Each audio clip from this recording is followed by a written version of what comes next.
சயின்ஸ்ல நான் 100 மார்க் எடுத்தேன் சார். சயின்ஸ் மிஸ் என்ன பிரில்லியன்ட்னு சொன்னாங்க சார். மேக்ஸ்ல நான் 50 மார்க் எடுத்தேன் சார். ஆனா அந்த மாஸ்டர் என்ன முட்டாள்னு சொல்றாரு. தமிழ்ல நான் 100 மார்க் எடுக்கிறேன் சார். அதனால தமிழ் ஐயா என்ன புத்திசாலின்னு சொல்றாரு சார். இங்கிலீஷ்ல 50 மார்க் எடுத்தேன் சார். ஆனா அந்த மிஸ் என்ன இடியட்னு சொல்றாங்க சார். ஒரே ஸ்கூல்ல 3 சார் வந்து என்ன புத்திசாலின்னு சொல்றாங்க சார். 3 மிஸ் வந்து முட்டாள்னு சொல்றாங்க சார். அப்ப நான் யார் சார், புத்திசாலியா முட்டாளா? சயின்ஸ்ல நான் 100 எடுப்பேன் சார். ஏன்னா எனக்கு சயின்ஸ் நல்லா வருது. சயின்ஸ்ல நீங்க 200 எடுக்க சொன்னா எடுப்பேன் சார். மத்த சப்ஜெக்ட்ல 100 மார்க் எடுக்க சொன்னீங்கன்னா எப்படி சார் எடுக்கிறது? ஸ்கூல்ல நிறைய கேம் இருக்கு சார். ஒரே ஸ்டூடெண்ட் எல்லா கேமும் விளையாடுவானா சார்?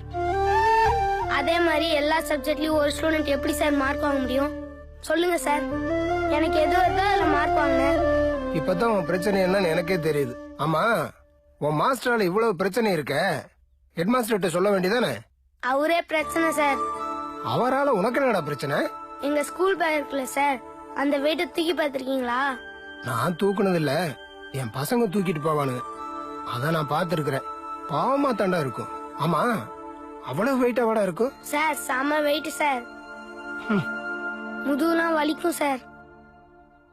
அதனால அவ்வளவு வெயிட்ட தூக்காம இருக்கிறதுக்கு ஹெட் மாஸ்டர் கிட்ட போய் ஒரு சூப்பர் ஐடியா சொன்னேன் சார். என்ன ஐடியாடா? ஸ்கூல் ஓபன் பண்ணும் போது எங்களுக்கு 2 செட்டு புக்கு கொடுத்துருங்க. ஒரு செட்டு புக்கு வந்து நாங்க வீட்டுல வச்சுக்கிறோம், இன்னொரு செட்டு புக்கு வந்து கிளாஸ்ல வச்சுக்கிறோம்.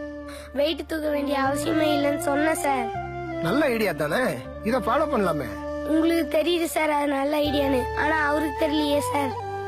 அட, எனக்கே அட்வைஸ் பண்றியான்னு சொல்லி 2 நாள் முட்டி போடச்சார் சார். உனக்கு எந்த சாரியுமே பிடிக்காதா? ஒரு சார் பிடிக்கும் சார். யாரா அது? ரமணன் சார்.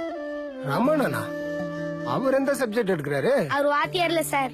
டிவில புயல் வரும், மழை பெய்யுன்னு கரெக்டா சொல்லுவார்ல சார், அவர்தான் சார் ரமணன். அவர் எதுக்குடா உனக்கு பிடிக்குது? அவரு சொல்றதுனாலதான் சார் ஸ்கூல் லீவ் விடுறாங்க. ஸ்கூல் லீவ் விட்டா எங்க எல்லாத்துக்கும் ஜாலி சார். அதனால எல்லா பசங்களுக்கும் ரமணன் சார் ரொம்ப பிடிக்கும் சார். ஸ்டூடெண்ட்ஸ்க்குலாம் அவர் தான் சார் கடவுள். Facebookல போய் பாருங்க, பசங்க எல்லாரும் கோயில் கட்டி பூஜை நடத்திட்டு இருக்காங்க. Facebookல போய் பாக்குறதெல்லாம் அப்புறம் இருக்கட்டும்டா. எல்லா சப்ஜெக்ட்லயும் 100 மார்க் எடுன்னு சொல்றது உன்னுடைய திறமை வெளியே கொண்டு வரக்காக. அதை ஏன்டா தப்பா புரிஞ்சுட்டு இருக்கிற? எது சார் திறமை? எங்களை மட்டும் 100 மார்க் எடு 100 மார்க் எடுன்னு அடிக்கிறாங்களே சார். இன்னைக்கு இருக்க எல்லா ஸ்டேட்டோட எஜுகேஷன் மினிஸ்டரும் எல்லா சப்ஜெக்ட்லயும் 100 மார்க் எடுத்தாங்களே சார்.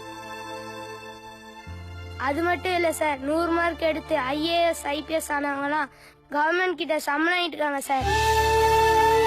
40 மார்க் 50 மார்க் எடுத்தவங்க ஃபெயில் ஆனவங்க இவங்கெல்லாம் அரசியல்வாதியாய் சம்மன் கொடுத்துட்டு இருக்காங்க சார். எல்லா சப்ஜெக்ட்லயும் 100 மார்க் எடுக்கிறோம்னா புத்திசாலிங்கிற சிஸ்டத்தை தூக்கி போட்டு உடைக்க சொல்லுங்க சார். இந்த எஜுகேஷன் சிஸ்டம் இப்படி இருந்துச்சுன்னா ஸ்டூடெண்ட்ஸோட லைஃப் ரொம்ப ரிஸ்க் சார். ஏண்டா முட்டா கவர்மெண்ட்டுக்கு ஐடியா கொடுப்ப போல இருக்கு. வயசுக்கு மீறி யோசிக்கிறியாடா. நல்ல டேலண்டா தான் இருக்க.